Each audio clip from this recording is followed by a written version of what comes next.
ರಥಗಳ 50,000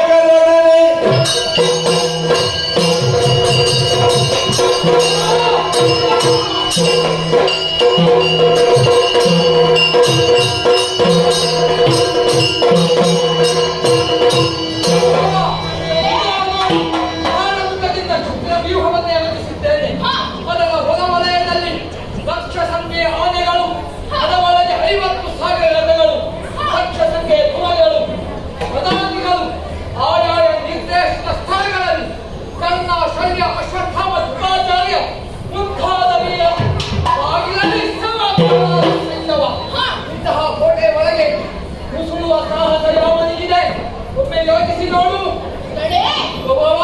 ನನಗೆ ನಿಮ್ಮ ಈ ಮಾತಿನಲ್ಲಿ ಸಂಪೂರ್ಣವಾಗಿ ಧೈರ್ಯ ಬಂದಿದೆ. ಪಾದವನ್ನು ತಪ್ಪಿಸುವ ವಿಚಾರ ನಮಗಿರಲಿ. ನೀವಿನ್ನು ವಿಶ್ರಾಂತಿ ಪಡೆಯುತ್ತಿರುವಲ್ಯಾ? ನಾಳಿನ ದಿನದ ಯುದ್ಧದಲ್ಲಿ ನೀನು ಅರ್ಜುನನೊಬ್ಬನನ್ನು ತಪ್ಪಿಸಬಲ್ಲ